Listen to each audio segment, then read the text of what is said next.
be returned to Sweden, and instead will be allowed to return home, which is his wish. Finally, we would urge the Australian government to ensure that proper legal procedures are followed so that Julian can fully clear his name of these incredibly damaging allegations and continue his important work for WikiLeaks. Thank you.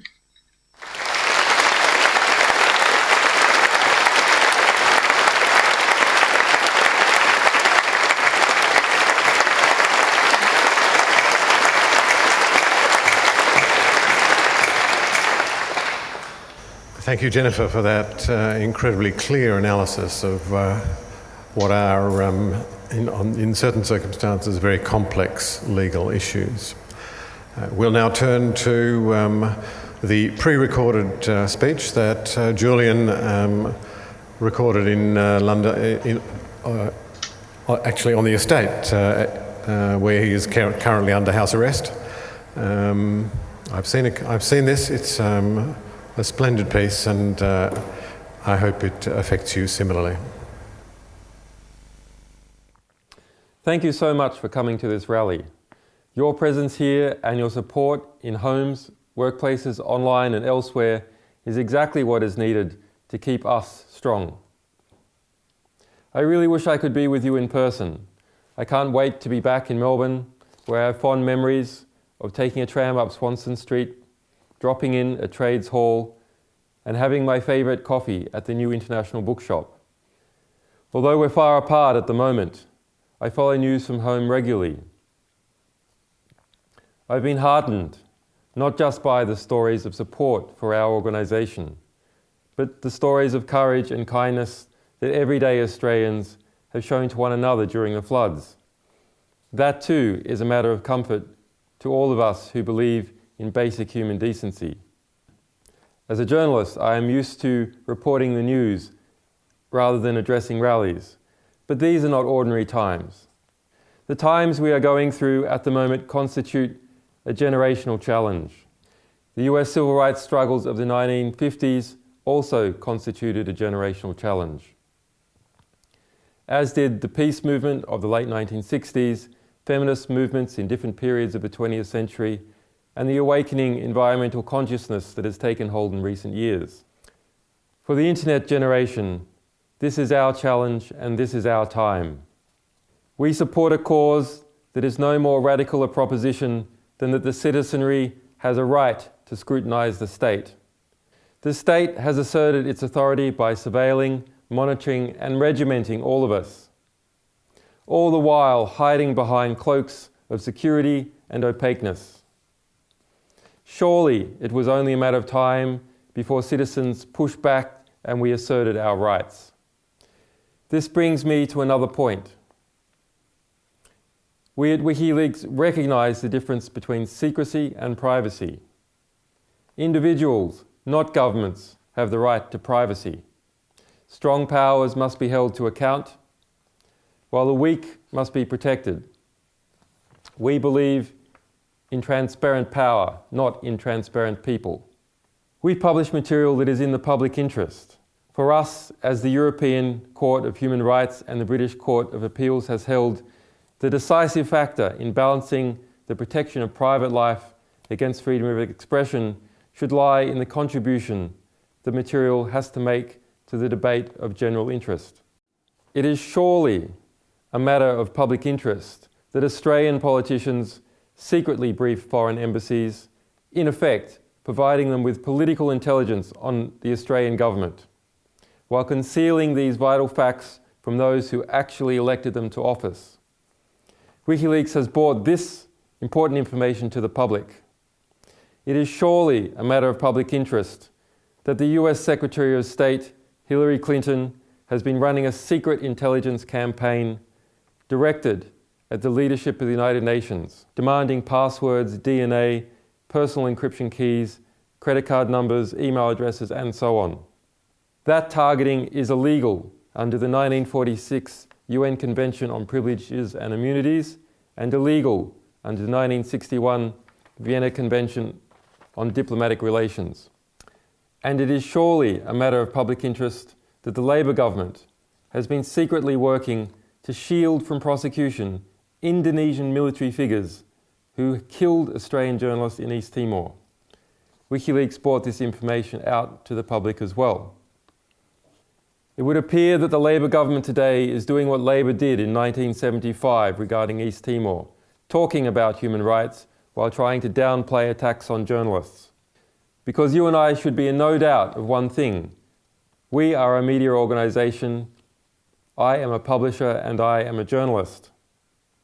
I've been a member of the Media, Entertainment and Arts Alliance, Australia's peak journalists union, for years. I published my first book when I was 25. There has been outrageous and illegal calls to have me and my staff killed, clear cases of incitement to violence. Yet the Australian government has condoned this behaviour by its diplomatic silence. I find it interesting that some politicians have no intention of implying the precautionary principle when it comes to the environment, but assert it when it comes to our reporting. They conjure up hypothetical scenarios and claim that somehow, someday, our stories might somehow harm someone somewhere. But we have a 4-year publishing history, a history of not harming a single individual anywhere. They provide no evidence of actual harm. So I say to you, that which is asserted without evidence can be dismissed without argument. And it is interesting how some politicians single out my staff and myself for attack, while saying nothing about the slaughter of thousands by the US military or other dictatorships, and saying nothing about other much wealthier, powerful news organisations that publish material in partnership with us. It is cowardly to bully a small media organisation, but that is what is happening here. We are eternally grateful to your strong support in helping us stand up to the bullies. Julia Gillard should be taking active steps to bring me home and to protect our people. She should be contacting the US Embassy and demanding that it back off.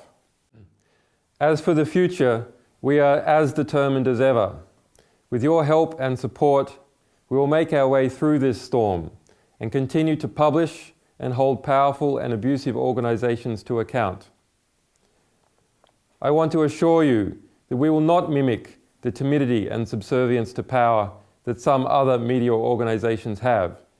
If that is what it means to go mainstream, then we are happy staying where we are, at the front line of the truth. We will, as Don Chipp dreamed, try to keep the bastards honest. We have been deeply moved by the concern Australians have shown for us, but I ask that you turn your concern into action. Insist that the attacks on my staff and organisation stop. Insist that I be allowed to return home. Insist that the Australian government come clean on all its interactions with foreign powers in relation to our organisation. Thank you for your goodwill. We will keep the faith with you, and you will keep us strong.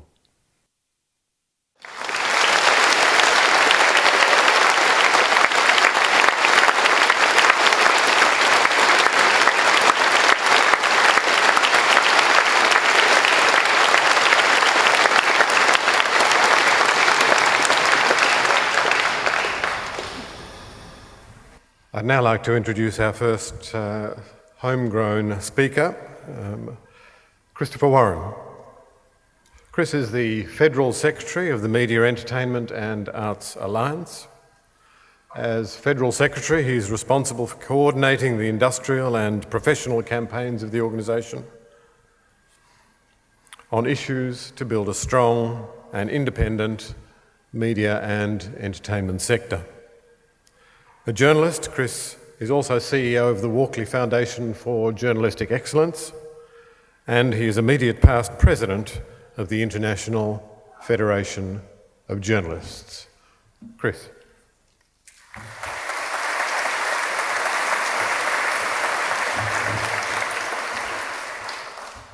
As a rule, governments like secrecy, and as a rule, journalists don't. A journalist's job is to inform the community about what's going on so that society can hold governments to account for the way they govern. And that's why the debate over WikiLeaks so often sounds like people talking across each other rather than with each other. As the trade union and professional organisation for the people who inform and entertain Australia and New Zealand, we speak proudly for journalists in that debate. Julian Assange is one of our members, as he's just said. He has been for several years, and that's one of the reasons that I'm here tonight. But I would want to be here whether Julian was a member of ours or not, because this issue is about free speech and its companion in arms, freedom of the press. Right now we're seeing how critical that issue is as we see our friends and colleagues, first in Tunisia and now in Egypt, confront the challenges of reporting freely in a dictatorship, both from foreign journalists, and we've seen the bashing and attacks on several Australian journalists in Egypt, Mark Corcoran from the ABC, John Lyons from The Australian, Dan Naylor from Al Jazeera, and Hamish MacDonald from the 10 Network, and also, of course, the many brave Egyptian and Tunisian journalists and journalists throughout that region who are standing up for the rights of a free press and a democratic society.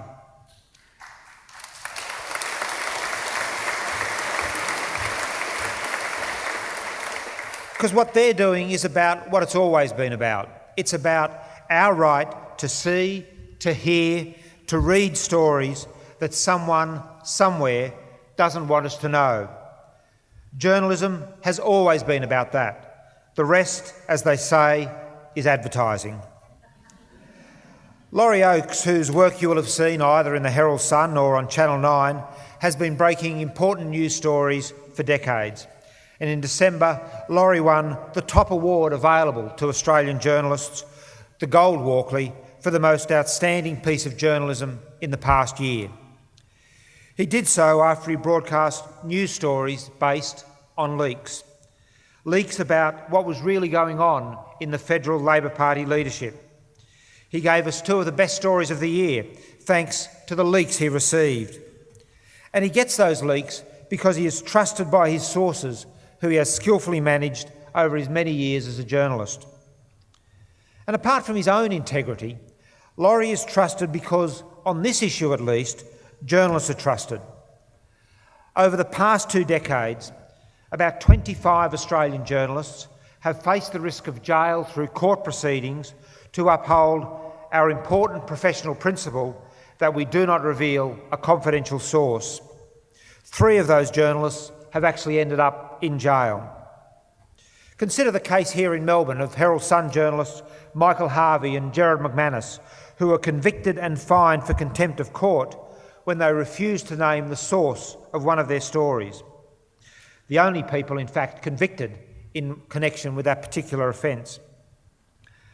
Michael's career as a political journalist has been hampered by the fact that he's now a convicted criminal, and so was unable to get a visa to visit the United States when Kevin Rudd made a prime ministerial visit there. All this because Michael adhered proudly to his profession's code of ethics. As experiments with freedom of information often demonstrate, governments too often prefer to keep things to themselves, and not just on matters of national security either. Here's a number to think about. When Australia's news organisations got together with the Media Alliance and sponsored an independent audit of free speech in Australia, we found more than 500 separate secrecy clauses on the statute books of state and federal governments. That's 500 areas in which governments can bluntly say to you, we don't have to tell you that, and it may well be a criminal offence for you to know that. Sure, some of these are legitimately to do with matters of national security, but they're just as likely to be about matters as arcane as wheat exports. Now, governments like to think that the public can't handle information, so it's their job to handle it on our behalf. But in a democracy, information is held by the government in trust on behalf of the people, and it is we, the people, who have the right to be informed.